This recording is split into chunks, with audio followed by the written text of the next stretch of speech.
నమస్తే బాబాయ్. నమస్తే. మీ పేరు? ఎస్ కృష్ణారెడ్డి. కృష్ణారెడ్డి అన్న. ఇప్పుడు జూబ్లీహిల్స్లో ఎలక్షన్స్ రాబోతున్నాయి. కాంగ్రెస్ తరఫున నవీన్ యాదవ్ ఉన్నాడు, అలాగే బీఆర్ఎస్ నుంచి సునీత గారు పోటీ చేస్తున్నారు.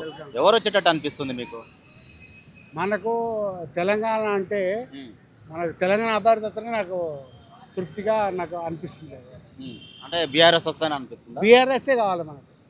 అంటే తెలంగాణ అభ్యర్థి అంటే తెలంగాణ గురించి మనకు పోరాడిన వ్యక్తులు ఆ రోజు నుంచి ఈ రోజు నుంచి ఉన్నారు కాబట్టి తెలంగాణ అభ్యర్థి కావాలి మనకు. ఓకే. వెల్కమ్. అంటే గతంలో గోపీనాథ్ గారు ఉన్నారు, మాగంటి గోపీనాథ్ గారు. వెల్కమ్. ఆయన అభివృద్ధి ఎట్లుండేది అప్పుడు?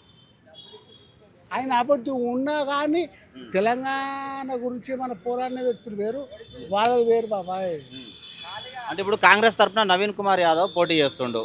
ఆయన వచ్చేటట్టు ఏం అనిపించట్లేదా మీకు? 50-50 అనిపిస్తుంది. అంటే 50-50 అంటే సగం సగం ఉన్నది కదా. ఓకే. ఆ రేంజ్. ఇప్పుడు నువ్వు ఎవరు రావాలని కోరుకుంటున్నావు? నువ్వు నేను తెలంగాణ రావాలని కోరుకుంటున్నాను. నీ ఓటు ఖచ్చితంగా బీఆర్ఎస్కి ఇస్తున్నావు? బీఆర్ఎస్కి ఇస్తున్నాను 100%. 100కు 100. ఓకే. నాట్ అంటే దేని గురించి తెలంగాణ కోసం పోరాడిరు, తెలంగాణ వ్యక్తులు ఉండాలన్న ఉద్దేశం. ఈయన కూడా తెలంగాణ ఆయనే కదా. ఈయన తెలంగాణ అయినా కానీ దానికి సంబంధించి కాదు, పార్టీ వేరేనా? పార్టీ వేరు, దీనికి పోరాడిన ఈ స్థితిగతులు వేరు. ఓకే. అది వేరుంటుంది.